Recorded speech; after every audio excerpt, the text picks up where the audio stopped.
ang gobyernong ito ay hindi nagmamahal sa ating lahat. Bakit? Kasi tayo mismo ang kumukonsinti. In Japanese is elder brother. Ang pagtayo ko po rito galing sa biliran ay isang makasaysayan.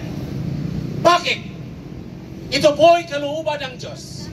Ang mga lindol, bagyo, kung anumang sakuna, yan ay kalooban ng Diyos. Bakit? Ang bayang Pilipinas ay isang, she is the pregnant woman in birth pangs. Dito itatayo ng Diyos. Bakit? Democratic Republican system. That is Luciferian regime par excellence. This is rebellion against God. Because the right order is sovereignty and power coming only from God. And God will choose a leader. We are in crisis today because of so many tragedies and upheaval in our society, because that is the will of God. The true leader after these upheavals will be coming from the Philippines. Yan po, mga kababayan ko. Bakit nangyayari po ito? Latin ang dinasal ko para lumayas ang demonyo. Because we are fighting the spirit of demons in the Philippines. Hindi ko na sasabihin ang lahat dahil ito po ang misyon ko na mabago ang Pilipinas sa pamamagitan ng pagdasal.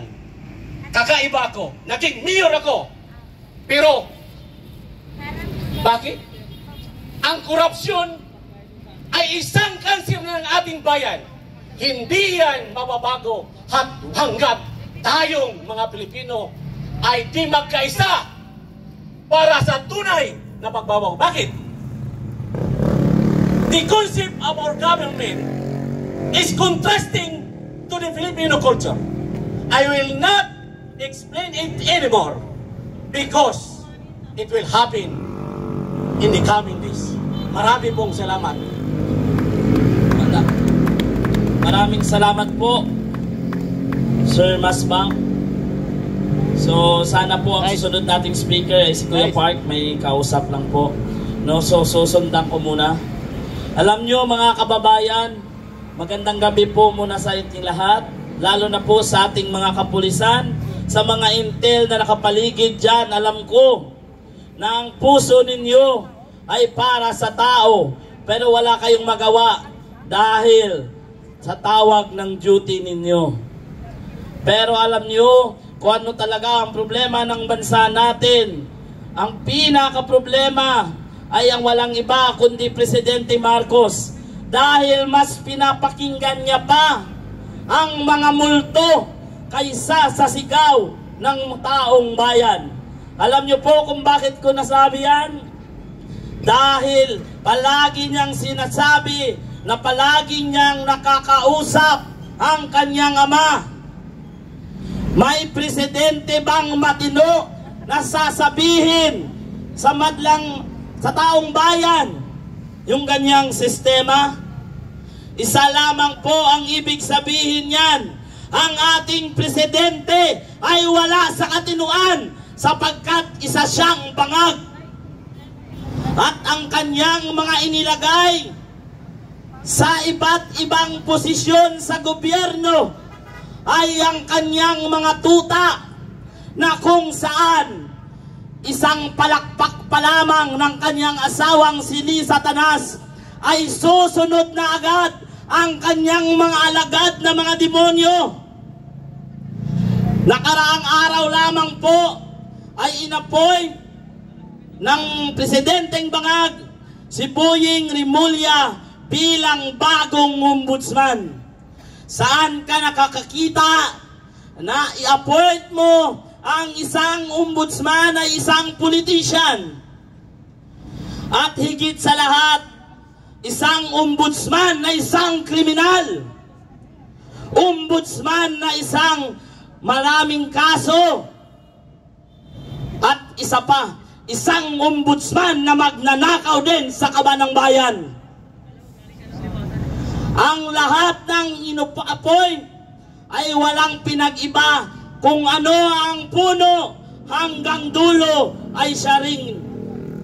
Kaya walag na po tayo magtataka kung bago kaliwat kanan ng kaguluhan sa bansa dahil sa kagagawan ng administrasyong Marcos na ito, na wala nang ginawa kundi magnakaw na magnakaw sa kaban ng bayan.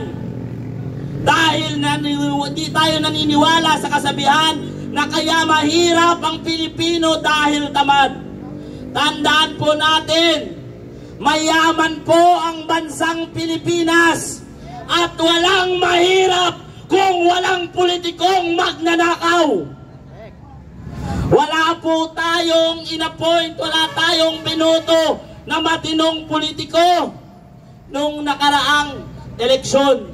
Halos lahat ng mga politiko na nanalo ay mga magnanakaw, mga mandarambong sa kaban ng bayan. Hindi natin nakita ang tunay na malasakit at pagmamahal nila para sa taong bayan. Ang pangako nila nung sila ay tumatakbo, ang sabi nila, uunahin ng taong bayan. Yun pala, uunahin ng kaban ng bayan. Nasaan sila kumukuha ng kapal ng mga mukha nila? Nasaan sila kumukuha ng katalinuhan na wala sila? Sapagkat hindi sila matatalino, lahat sila mga bobo. Dahil kung matatalino sila, hindi sila magnanakaw sa kaban ng bayan. Dahil ang pagnanakaw ay siyang sanhi ng kahirapan sa ating lipunan. Kahirapan na ngayon nararanasan ng sobra-sobra ng ordinaryong Pilipino. Grabing pahirap sa ating ginagawa ng mga hayop na politikong ito. Mga walang kwentang politiko.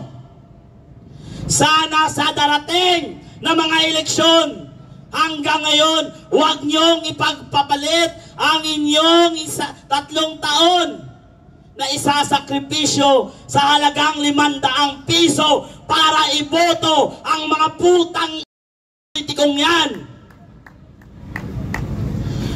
Alam nyo, hindi masama magmura sapagkat hindi sapat na murahin ang mga hayop na politikong ito sa ginagawa nilang pagnakaw sa kaban ng bayan. Dahil bawat sentimong ninanakaw nila ay ang kapalit, ang kinabukasan ng kabataan.